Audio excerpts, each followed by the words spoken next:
Welcome back to In the Big Inning, the YouTube channel that is dedicated entirely to Jewish baseball.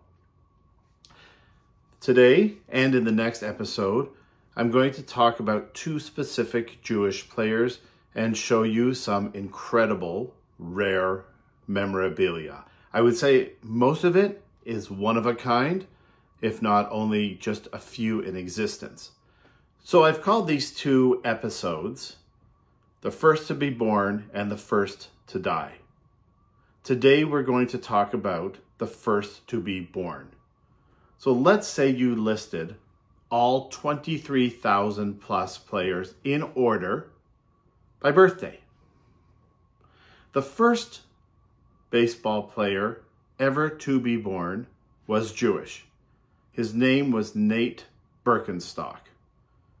Now, Nate Berkenstock, his exact year of birth was either 1831 or 1832, but he's actually the only player born before 1835. So he would have that title either way. He did serve briefly in the Civil War as a volunteer, but only for a couple of weeks. So Berkenstock was the founder of the Philadelphia Athletics.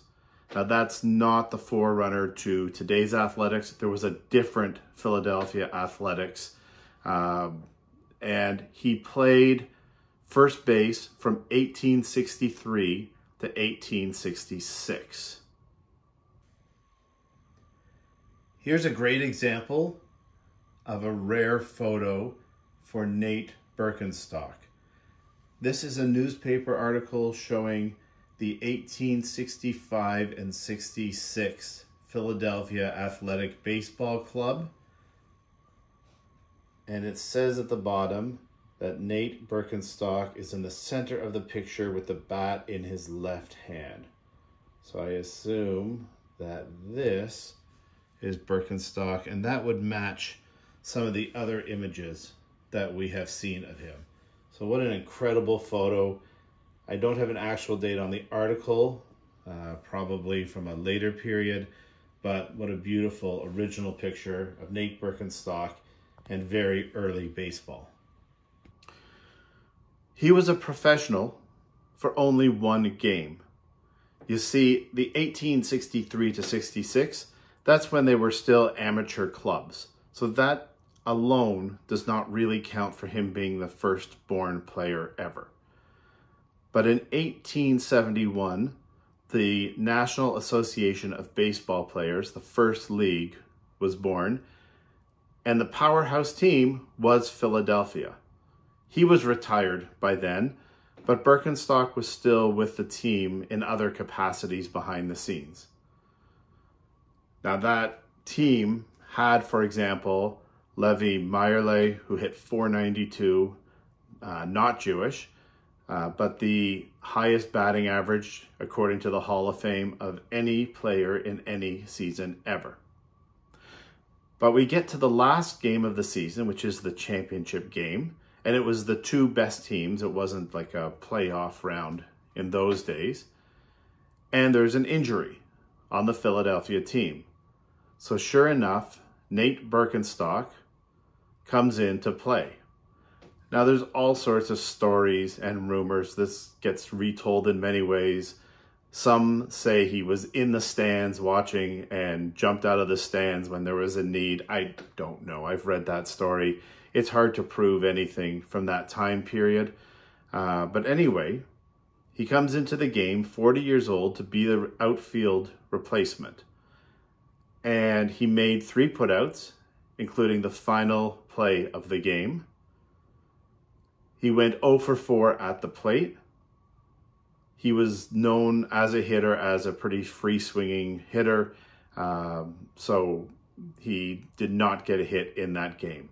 But because he was 40 years old at the time, which would make it obviously 1831 or 1832, that he was born, he would be the first-born player ever.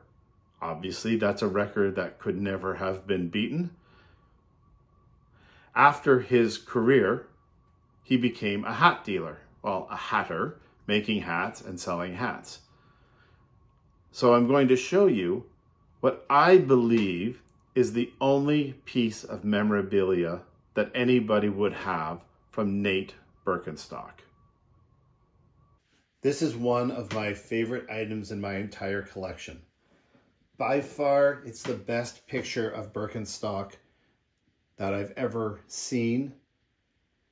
We know that after his career, he went into hatting, making hats. And this is a picture, this is a paperweight of him that he probably gave out as a promotional item. I've never seen such a clear picture of him.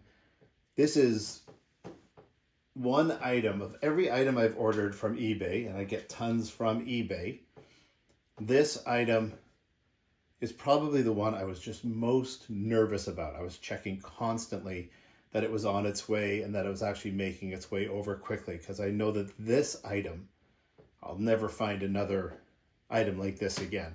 You can see on the back, it's pretty sketchy. Very nervous that the exposed paper is actually the paper with the picture. So I keep this away from the rest of my collection. But this is a beautiful item and a great picture of Nate Berkenstock. Thank you very much for watching this episode of In the Big Inning, learning about the history of the first ever player, Nate Berkenstock. On the next episode, we're going to talk about the youngest Jewish baseball player ever to die. An interesting yet obviously very tragic story of Herb Gorman.